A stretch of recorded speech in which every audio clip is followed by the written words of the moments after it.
పట్టభద్రుల ఎమ్మెల్సీ ఎన్నికలకు ఎక్కువ సమయం లేదని మూడు పార్టీల నాయకులు సమన్వయంతో పనిచేయాలని ముఖ్యమంత్రి చంద్రబాబు సూచించారు. ప్రతి ఎన్నిక పరీక్ష లాంటిదేనని కూటమి అభ్యర్థులు గెలిచి తీరాలన్నారు. సార్వత్రిక ఎన్నికల్లో వచ్చిన దానికంటే ఎక్కువ మెజారిటీతో రావాలి అని చంద్రబాబు అన్నారు. ఉమ్మడి గుంటూరు, కృష్ణా, తూర్పుగోదావరి, పశ్చిమ గోదావరి జిల్లాల మంత్రులు, ఎంపీలు, ఎమ్మెల్యేలు, కూటమి నేతలతో చంద్రబాబు టెలికాన్ఫరెన్స్లో మాట్లాడారు. ఎన్నికల ప్రచారంలో భాగంగా టెలిగ్రామ్ బాట్లో క్యాంపెయినింగ్ వివరాలు నమోదు చేయని వారి పేర్లు చదివి వినిపించారు. వివరాలను ఎప్పటికప్పుడు అప్డేట్ చేయాలన్నారు. ప్రజల నమ్మకాన్ని నిలబెట్టుకునేందుకు రోజు పనిచేస్తున్నామని, వ్యవస్థల్ని గాడిలో పెట్టి అభివృద్ధి, సంక్షేమం ప్రారంభించామన్నారు. బ్రాండ్ ఏపీతో పెట్టుబడులు సాధించి యువతకు ఉద్యోగాలు కల్పించే ప్రయత్నం చేస్తున్నామని తెలిపారు. 7 లక్షల కోట్ల పెట్టుబడులకు ఒప్పందాలు చేసుకున్నామన్నారు. నైపుణ్యాభివృద్ధికి స్కిల్ సెంటర్లు ఏర్పాటు కానున్నాయని చెప్పారు. గత ప్రభుత్వం పెండింగ్లో పెట్టిన బకాయిల్ని చెల్లిస్తున్నామని, వీటన్నింటినీ ప్రజలకు తెలియచేయాలన్నారు. గులియన్ బ్యారీ సిండ్రోమ్ బీబీఎస్ వ్యాధిపై ఎలాంటి ఆందోళన అవసరం లేదని ఏపీ ఆరోగ్య శాఖ మంత్రి సత్యకుమార్ యాదవ్ అన్నారు. బీబీఎస్ రోగులకు ఆరోగ్యశ్రీ ద్వారా చికిత్స అందిస్తున్నట్లు తెలిపారు. బీబీఎస్ రోగులకు సరిపడా ఇమ్యూనోగ్లోబిన్ ఇంజెక్షన్లు అందుబాటులో ఉన్నాయన్నారు. చికిత్స తీసుకోకుండానే చాలా వరకు వ్యాధి తగ్గిపోతుందని చెప్పారు. సచివాలయంలో ఆరోగ్య శాఖ అధికారులతో కలిసి ఏపీ ఆరోగ్య శాఖ మంత్రి సత్యకుమార్ యాదవ్ మీడియా సమావేశం నిర్వహించారు. సమావేశంలో ఆయన మాట్లాడుతూ రాష్ట్రంలో 43 జీబీఎస్ కేసులు నమోదు కాగా ప్రస్తుతం 17 మంది చికిత్స పొందుతున్నారన్నారు. గత ఏడాది, ఈ ఏడాది కలిపి మొత్తం రోగుల పూర్వాపరాలను పరిశీలించి ఈ వ్యాధి సోకడానికి కారణాలు, దారితీసే పరిస్థితులను గుర్తించాలని వైద్యశాఖ ఉన్నతాధికారులను ఆదేశించాం. ఎప్పటికప్పుడు పరిస్థితులపై సమీక్షిస్తున్నామని చెప్పారు. రాష్ట్రంలో జీబీఎస్ బాధితులకు అందించేందుకు సరిపడా ఇమ్యునోగ్లోబిన్ ఇంజెక్షన్లు ఉన్నాయని, ఎవరూ ఆందోళన చెందాల్సిన అవసరం లేదన్నారు. ఒక్కో ఇంజెక్షన్ ధర 20,000 చొప్పునుంటుందని, అలాంటివి రోజుకు 5 ఇంజెక్షన్లు ఇవ్వాలని చెప్పారు. మొత్తంగా 5 రోజుల పాటు అందించాల్సి ఉంటుందని, ప్రభుత్వం ఖర్చు గురించి ఎక్కడా ఆలోచించకుండా ప్రజలకు మెరుగైన వైద్య సేవలను అందించేందుకు తగినన్ని ఇంజెక్షన్లను అందుబాటులో ఉంచుతోందని మంత్రి సత్యకుమార్ వివరించారు. ఈ వ్యాధి సోకిన 85% చికిత్స అవసరం లేకుండా తగ్గిపోతుందన్నారు. 15% మాత్రం ఇంజెక్షన్లు ఇవ్వాల్సిన అవసరం వస్తుందని చెప్పారు. అవసరం మేరకు అదనంగా ఈ ఇంజెక్షన్లను కొనుగోలు చేస్తామని, ఈ వ్యాధి బారిన పడిన వారికి చికిత్స అందించేందుకు సిద్ధంగా ఉన్నామన్నారు. ఈ ఏడాది జనవరిలో 43 జీబీఎస్ కేసులు నమోదు కాగా ప్రస్తుతం 17 మంది వివిధ ఆసుపత్రుల్లో చికిత్స పొందుతున్నారు.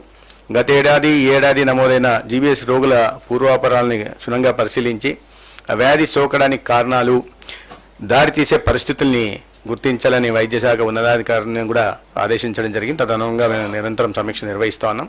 రాష్ట్రంలో జీబీఎస్ బారిన పడిన వారికి చికిత్స అందించేందుకు సరిపడా ఇమ్యునోగ్లోబిన్ ఇంజెక్షన్లు ఉన్నాయి. మొన్ననే చెప్పారు స్పెషల్ సిఎస్ గారు, ఈ 1 లక్ష జనాభాకి 1-2% ప్రపంచవ్యాప్తంగా ఇదే నమోదవుతూ ఉంది. కాబట్టి దీంట్లో పెద్దగా ఆందోళన చెందాల్సిన విషయం ఏం లేదు. సంఖ్య ఎక్కువగా ఉంది. అయితే మృతి చెందిన వారి సంఖ్య నిన్న ఒకటి వచ్చింది, గతంలో ఒకటి శ్రీకాకుళం సంబంధించి ఒకటి వచ్చింది. కాబట్టి వీటి మీద అందుకని ప్రత్యేకంగా కాస్త అప్రమత్తంగా ఉంటూ వీటిని సమీక్ష నిర్వహిస్తున్నాం. దీంట్లో పెద్దగా ఆందోళన చెందాల్సిన అవసరం లేదు. వీటికి ఏంటంటే 85% చికిత్స అవసరం లేకుండానే తగ్గిపోయే అవకాశం ఉంది. 10% మాత్రం ఇమ్యునోగ్లోబులిన్ ఇవ్వాల్సిన అవసరం ఉంటుంది. కాబట్టి దానికి సరిపడా ఇమ్యునోగ్లోబులిన్ ఇంజెక్షన్ రాష్ట్ర వ్యాప్తంగా కూడా సరఫరా చేస్తున్నాం. అనంతపురం, గుంటూరు, కడప, కాకినాడ, రాజమహేంద్రం, విశాఖపట్నం జీజీహెచ్లో మొత్తం 749 ఇంజెక్షన్లు ఉన్నాయి. అదనంగా ఏపీ ఎంఎస్ఐడిసి గోడౌన్లలో కూడా 469 ఇంజెక్షన్లు ఉన్నాయి. ప్రయాగ్రాజ్లోని మహాకుంభమేళాలో ఆంధ్రప్రదేశ్ ఐటీ ఎలక్ట్రానిక్స్ శాఖల మంత్రి నారా లోకేష్ పుణ్య స్నానాలు ఆచరించారు. ఉదయం 10:10 నుంచి 12:10 గంటల నడుమ మహాకుంభమేళా షాహీ స్నాన ఘట్టంలో పుణ్య స్నానాలు ఆచరించారు. ఈ మేరకు తన భార్య బ్రాహ్మణి, కుమారుడు దేవాంష్తో ఉన్న ఫోటోను సామాజిక మాధ్యమం ఎక్స్లో పంచుకున్నారు. ప్రయాగ్రాజ్లోని మహాకుంభమేళాలో ఏపీ విద్యా, ఐటీ, ఎలక్ట్రానిక్స్ శాఖల మంత్రి నారా లోకేష్ దంపతులు పాల్గొన్నారు. మంత్రి నారా లోకేష్ సతీమణి నారా బ్రాహ్మణి, కుమారుడు దేవాంష్తో కలిసి త్రివేణి సంగమం షాహీ స్నాన ఘట్టంలో సాంప్రదాయబద్ధంగా స్నానాన్ని ఆచరించి గంగాదేవికి పూజలు చేసి హారతులిచ్చారు. ఆపై పితృదేవతలను స్మరించుకుంటూ బ్రాహ్మణులకు వస్త్రదానం చేశారు. పూర్వీకులకు మోక్ష మార్గాన్ని ప్రసాదించాలంటూ గంగాదేవిని ప్రార్థించారు. కుంభమేళా ప్రాంగణంలో ప్రతిధ్వనించే కీర్తనలు, నదీ సంగమం వద్ద పవిత్ర పూజల మధ్య ఆధ్యాత్మిక కార్యక్రమాల్లో లోకేష్ దంపతులు మమేకమయ్యారు. కుంభమేళాలో స్నానాలు, పూజాధికాల అనంతరం లోకేష్ దంపతులు కాశీ విశ్వేశ్వరుని ఆలయాన్ని సందర్శించేందుకు వారణాసి వెళ్లారు. వారణాసిలో కాలభైరవ ఆలయాన్ని సందర్శించారు. సాయంత్రం 3:40 వారణాసి కాశీ విశ్వేశ్వర ఆలయాన్ని సందర్శించి ప్రత్యేక పూజల్లో పాల్గొననున్నారు. సాయంత్రం 4 విశాలాక్షి ఆలయాన్ని సందర్శించారు. అనంతరం సాయంత్రం 5:25 వారణాసి నుంచి విజయవాడకు తిరుగు ప్రయాణమయ్యారు. పట్టభద్రులకు బాసటగా నిలిచేది కూటమి ప్రభుత్వం మాత్రమేనని మంత్రులు నాదెండ్ల మనోహర్, కందుల దుర్గేష్లు అన్నారు. గత 5 ఏళ్ల వైసీపీ విధ్వంస పాలన, నేటి 8 నెలల కూటమి ప్రభుత్వం సుపరిపాలన గురించి ఓటర్లకు వివరించి కూటమి పార్టీ అభ్యర్థి ఆలపాటి రాజేంద్ర ప్రసాద్కి అత్యధిక ఓట్లు పడేలా జనసేన శ్రేణులు కృషి చేయాలని పిలుపునిచ్చారు. నగరంలోని బందర్ రోడ్డులోని శేషసాయి కళ్యాణ మండపంలో జనసేన పార్టీ ఆధ్వర్యంలో ఉమ్మడి కృష్ణా, గుంటూరు జిల్లాల పట్టభద్రుల శాసనమండలి నియోజకవర్గ ఎమ్మెల్సీ అభ్యర్థిగా కూటమి తరపున పోటీ చేస్తున్న రాష్ట్ర మాజీ మంత్రి ఆలపాటి రాజేంద్ర ప్రసాద్ విజయాన్ని కాంక్షిస్తూ ఆత్మీయ సమావేశం నిర్వహించారు. ఈ సమావేశానికి రాష్ట్ర మంత్రులు నాదెండ్ల మనోహర్, కందుల దుర్గేష్, ఆలపాటి రాజేంద్ర ప్రసాద్, అవనిగడ్డ ఎమ్మెల్యే మండలి బుద్ధప్రసాద్, ఎమ్మెల్సీ పరచూరి అశోక్ బాబు, పలువురు కూటమి నేతలు పాల్గొన్నారు. అనంతరం మంత్రులు నాదెండ్ల మనోహర్, కందుల దుర్గేష్ మాట్లాడుతూ అసెంబ్లీ ఎన్నికల్లో ఆలపాటి రాజేంద్ర ప్రసాద్ తెనాలి సీటును త్యాగం చేసి జనసేన పార్టీ అవకాశం ఇవ్వడంతో పాటు కూటమి పార్టీ గెలుపు కోసం అహర్నిశలు కృషి చేశారని తెలిపారు. కూటమి కృష్ణా, గుంటూరు జిల్లాల పట్టభద్రుల ఎమ్మెల్సీ అభ్యర్థిగా పోటీ చేస్తున్న ఆలపాటి రాజేంద్ర ప్రసాద్ను గెలిపించుకోవాల్సిన బాధ్యత జనసేన పార్టీ పైన ఉందన్నారు. కూటమి పార్టీలతో సమన్వయం చేసుకుని అత్యధిక మెజారిటీతో ఆలపాటిని గెలిపించుకోవాల్సిన బాధ్యత మనందరిపై ఉందన్నారు.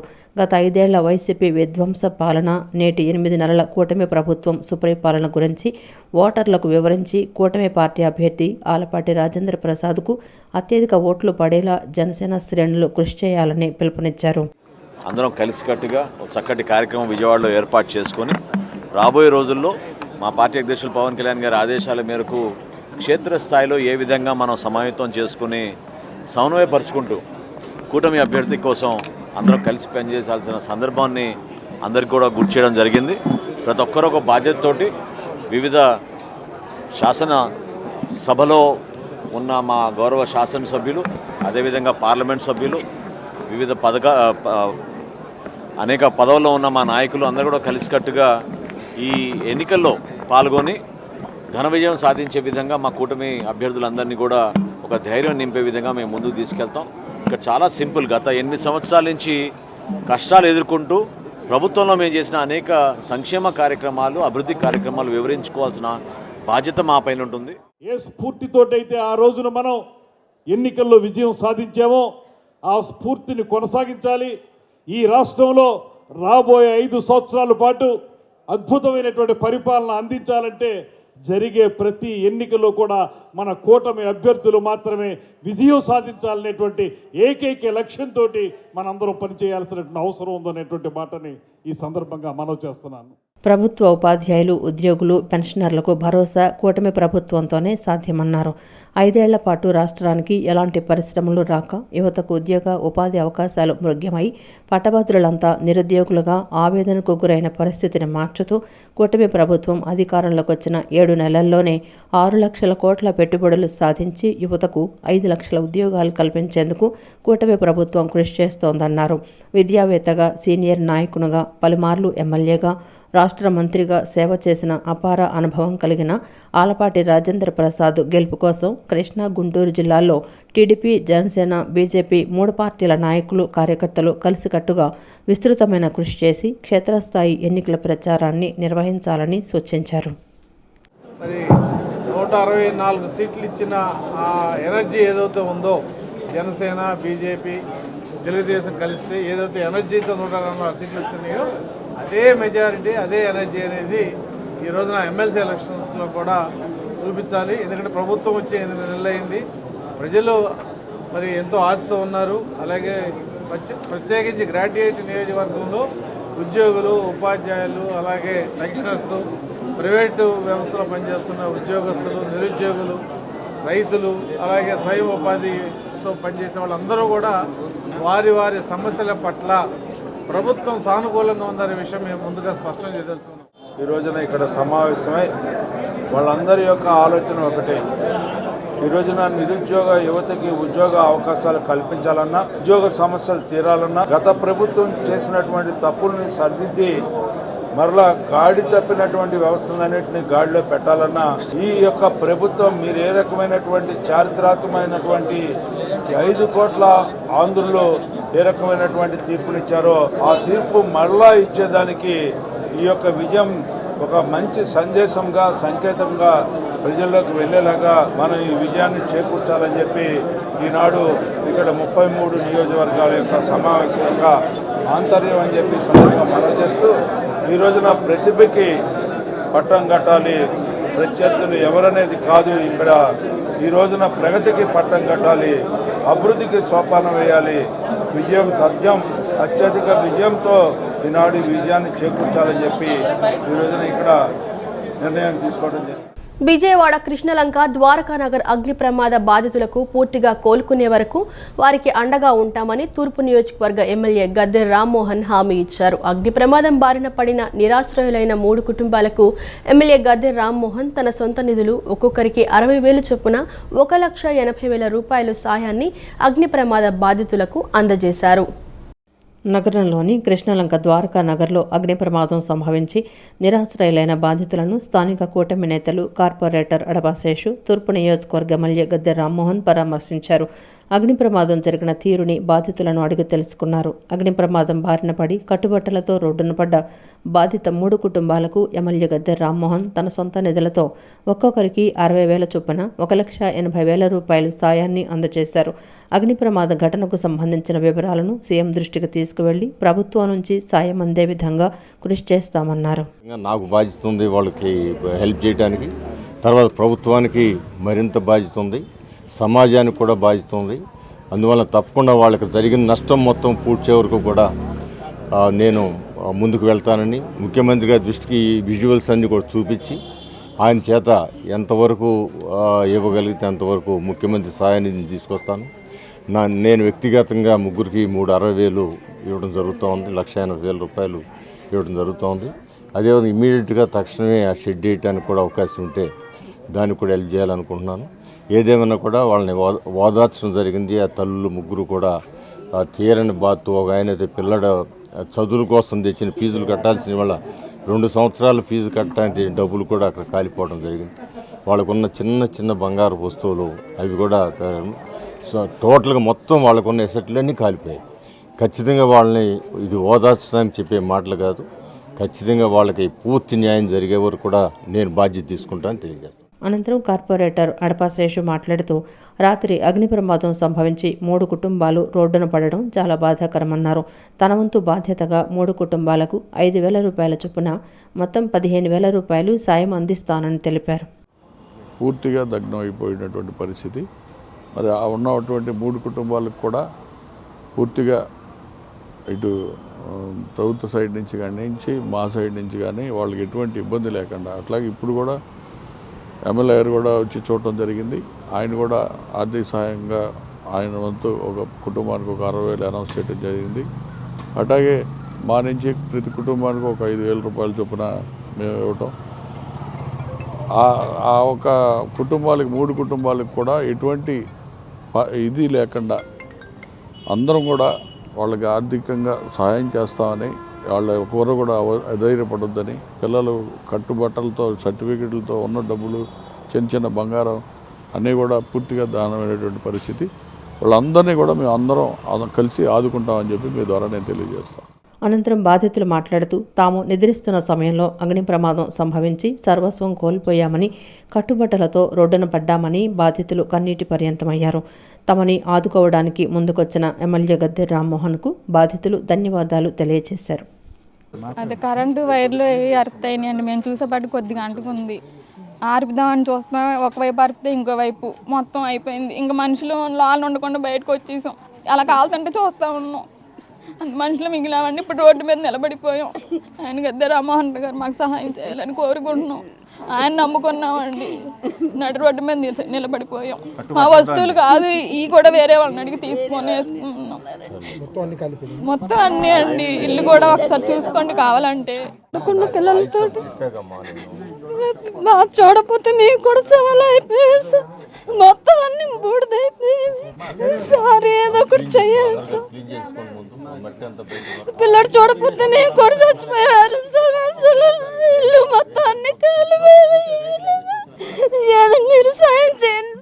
బీజేపీ 11 ఏళ్ల పాలనలో ఆంధ్రప్రదేశ్ రాష్ట్రానికి జరిగిన మేలు ఏమీ లేదని, అదానీ అంబానీల ఆర్థిక లాభం కోసం మాత్రమే బీజేపీ పనిచేసిందని మాజీ కేంద్ర మంత్రి చింతా మోహన్ విమర్శించారు. దేశంలో బీజేపీ స్థాయి పడిపోయిందన్నారు. భారతదేశం ప్రజాస్వామ్య నాశనం అవుతుందని అన్నారు.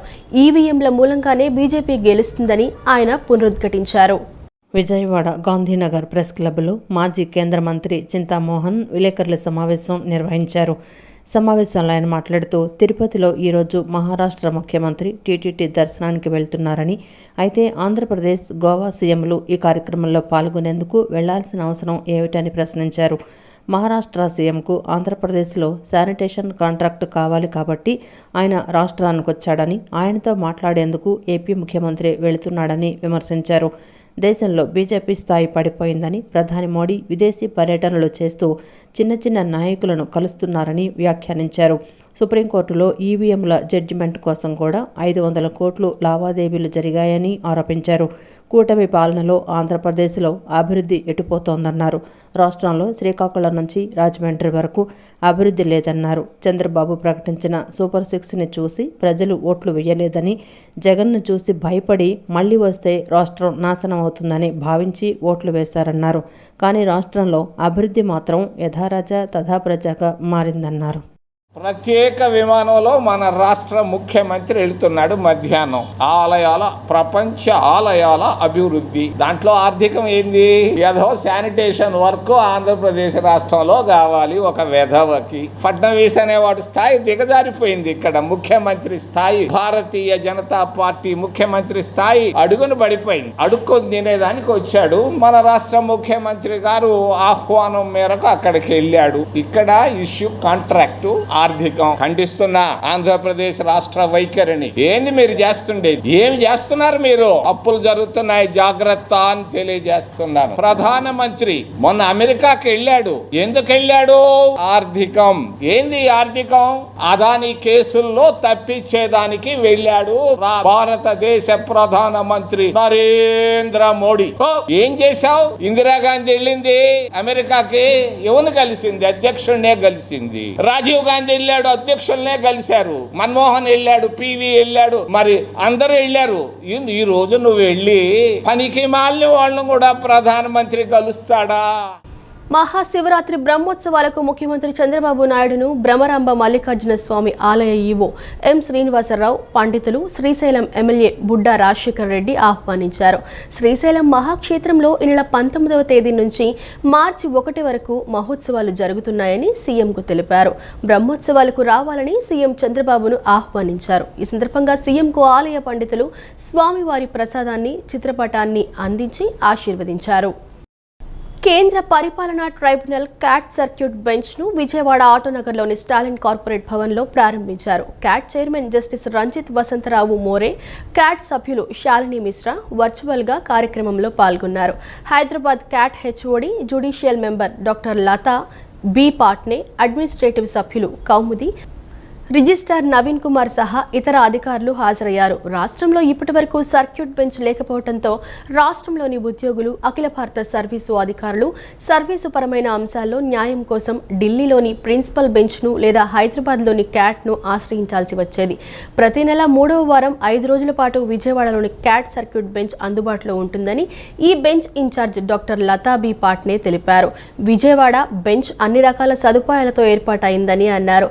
అమరావతి రాజధాని ప్రాంతంలో క్యాట్ బెంచ్ ఏర్పాటు కోసం సిఆర్డీఏ స్థలం కేటాయించిందని, అక్కడ నిర్మాణాలు పూర్తయ్యే వరకు ఆటోనగర్ స్టాలిన్ కార్పొరేట్ 5వ అంతస్తులో ఈ బెంచ్ కార్యకలాపాలు కొనసాగుతాయని రిజిస్ట్రార్ నవీన్ కుమార్ పేర్కొన్నారు. Object of this to doorstep justice. We will assure the public here from the Vijayawada they don't require to spend money. they don't require to waste their time to reach to Hyderabad. Every month in the third week we are here to conduct our circuit bench, and it will be for 5 days. And from state government side also, all India services officers, they also come to CAT for their service related grievances. Now as a CAT we are covering 219 central government department their service matter, dispute matter. This is especially service matters, and we will deal here third week of the month for the jurisdiction of the Andhra Pradesh state litigants. So this will definitely comfort all the persons. It will reduce the travel time to Hyderabad, and it is a one step toward the speedy justice. ప్రతిష్టాత్మక Skoch gold అవార్డును AP సైనిక welfare department గెలుచుకుంది. సైనిక welfare director brigadier వి వెంకట్రెడ్డి ఢిల్లీలో Skoch gold అవార్డును అందుకున్నారు. AP సైనిక welfare department మొట్టమొదటిసారిగా ప్రతిష్టాత్మక స్కోచ్ గోల్డ్ అవార్డును గెలుచుకున్నారు. ఈ సంవత్సరం అన్ని రాష్ట్రాలను వెనక్కి నెట్టి స్కోచ్ గోల్డ్ అవార్డును సొంతం చేసుకున్నారు. ఏపీ సైనిక వెల్ఫేర్ అధికారులను కేంద్రీయ సైనిక్ బోర్డ్, రాష్ట్ర హోంమంత్రి Vangalapudi Anitha, home principal secretary Kumar Vishwajit అభినందించారు. విజయవాడ సైనిక్ వెల్ఫేర్ రాష్ట్ర డైరెక్టర్ కార్యాలయంలో అధికారులు, సిబ్బందితో కలిసి స్కోచ్ గోల్డ్ అవార్డు గెలుపు ఆనందాన్ని డైరెక్టర్ బ్రిగేడియర్ వెంకట్రెడ్డి పంచుకున్నారు. ప్రతిష్టాత్మక స్కోచ్ గోల్డ్ అవార్డును గెలుచుకోవటం మన రాష్ట్ర సైనిక సంక్షేమ శాఖకు ఎంతో గర్వకారణమని అన్నారు. పోలవరం బనకచర్ల అనుసంధానం ప్రాజెక్టును స్వాగతిస్తున్నామని సాగునీటి వినియోగదారుల సంఘాల సమాఖ్య ఆంధ్రప్రదేశ్ అధ్యక్షులు ఆళ్ల వెంకట గోపాలకృష్ణరావు అన్నారు. ఈ ప్రాజెక్టు ద్వారా ఉమ్మడి గుంటూరు, ప్రకాశం, నెల్లూరు జిల్లాలతో పాటు రాయలసీమకు 7.5 లక్షల ఎకరాల ఆయకట్టుకు అలాగే సాగునీరు అందిస్తుందన్నారు. ఈ ప్రాజెక్టు ఆంధ్రప్రదేశ్ మెట్ట ప్రాంతానికి అత్యవసరమని అన్నారు. విజయవాడ గాంధీనగర్ ప్రెస్ క్లబ్లో ఏర్పాటు చేసిన విలేకరుల సమావేశంలో ఆయన మాట్లాడుతూ, కొంతమంది మేధావుల ముసుగులో ఉన్నవారు దీనిని అడ్డుకోవాలని చూస్తున్నారని మండిపడ్డారు. గత కృష్ణా బోర్డును విజయవాడలోనే ఏర్పాటు చేయాలన్నారు. ఇందుకోసం తాము 10 సంవత్సరాలుగా నీటి సంఘాల తరపున, రైతుల తరపున అడుగుతూనే ఉన్నామని చెప్పారు. పోలవరం బనకచెర్లతో రాయలసీమ, ఉమ్మడి ప్రకాశం, నెల్లూరు, గుంటూరు జిల్లాలతో పాటు రాయలసీమలో వెనకబడిన జిల్లాల్లో మొత్తం మీద 7.5 లక్షల ఎకరాల కొత్త ఆయకట్టు, అట్లాగే ప్రస్తుతం ఉన్న కుడి కాలువ, నాగార్జున సాగర్ కుడి కాలువ, కండలేరు, సోమశిల కింద ఉన్నటువంటి, వెలుగోడు కింద ఉన్నటువంటి 22 లక్షల ఎకరాల ఆయకట్టు స్థిరీకరణ, పారిశ్రామిక అవసరాలకి 20 టీఎంసీల సాగునీరు, 80 లక్షల జనాభాకి తాగునీరు అందించే ఈ ప్రాజెక్టు ఇది ఆంధ్రప్రదేశ్ మెట్ట ప్రాంతానికి అత్యవసరం. దీన్ని ఈ రాష్ట్ర ప్రభుత్వం ముందడుగు వేసినందుకు స్వాగతిస్తూ ఉన్నాం. దీంట్లో మొదటి దశ త్వరగా పూర్తి చేయమని కోరుతా ఉన్నాం. మొదటి దశ పూర్తయితే వైకుంఠపురం బ్యారేజ్లో 10 టీఎంసీలు సాగునీరు, అట్లాగే అక్కడి నుంచి లిఫ్ట్ ద్వారా నాగార్జున సాగర్ కుడి కాలువ నకిరేకల్ దగ్గర 80 కిలోమీటర్ దగ్గర కలిపితే దాని కింద ఉన్నటువంటి ప్రకాశం, గుంటూరు జిల్లాల్లో ఉన్నటువంటి 9.60 లక్షల ఎకరాల ఆయకట్లో మెట్ట రైతులకు మేలు జరుగుద్ది. ఈ వార్తలు ఇంతటితో సమాప్తం. మరో బులెటిన్తో మళ్ళీ కలుసుకుందాం. అంతవరకు సెలవు, నమస్కారం.